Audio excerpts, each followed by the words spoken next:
There's one concept that we really don't talk about a lot in film, and that's the idea of creative equity.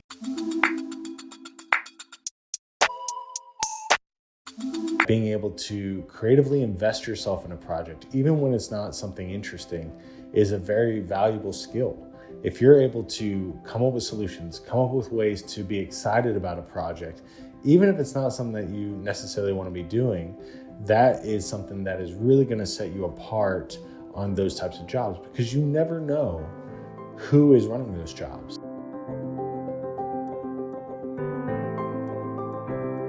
I think about things like talking heads, corporate work, things that, we don't consider very sexy. We don't consider very interesting.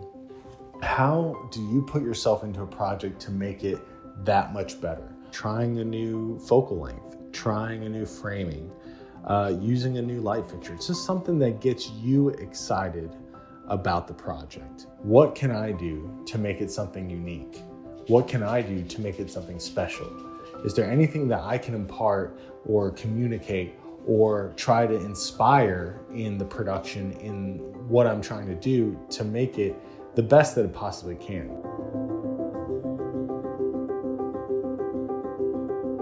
Your reputation is the only thing that matters. It doesn't matter how much money you make. It doesn't matter how good you can make something look. But at the end of the day, if you're an asshole, nobody wants to work with an asshole. That's not only for DPs, it's for colorists, it's for editors, it's for anybody that works in film. Think about that PA that worked on a job, that was there, that was down to help with anything, that just really cared about making sure that things ran well.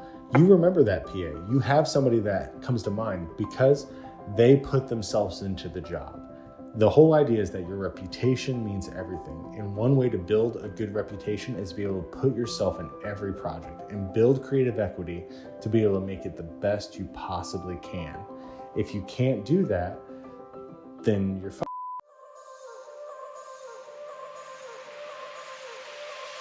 Part of your job is to make others look good, is to make the director look good, is to make the editor look good, it's to make the production company look good, it's to make the EP look good.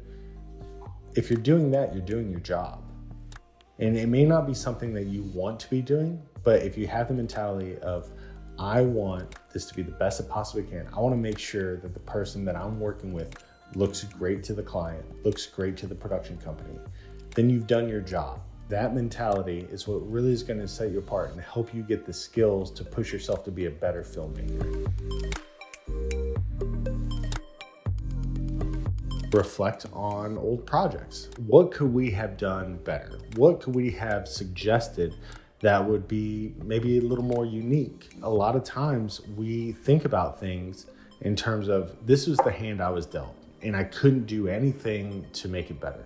Sometimes that's true, but there's other times when there is something you could have suggested. And if you just sit back, look at the situation and say, if I had kind of slowed down, if I had thought a little bit more, maybe with the skills I have now that I didn't have then, I could have done this and that would have been better. I think that goes a long way to thinking about how you can add creative equity to the projects that you're working on. Another way is to make lists of techniques that you want to try, lighting fixtures you want to use, different ways of approaching a subject in order to make it more interesting. Having those lists, and as opportunities come your way, you'll be able to look at them and say, hey, this would be a really good time to try this, or this would be a really good time to use this lens or this framing.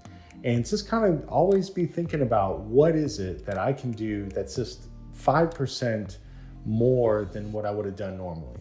If you keep doing that, you'll find that you're building a skill set that you can use on any job. You're building creative thinking and creative problem solving that you can utilize on any type of project, whether it's one that you're excited about or one that may not be the most interesting, but as we've talked about, is something that is very important in order to be able to get more work, to be able to set yourself apart, and to be able to enhance what you're able to do as a filmmaker.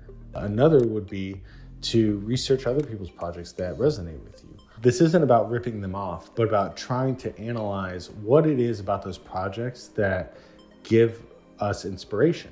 What is it that resonates with us? So that when we have a project come across, maybe it's just a talking head, but you know, I saw this one project by this one DP that I really look up to, and the way the lighting just resonated with me, try to recreate that.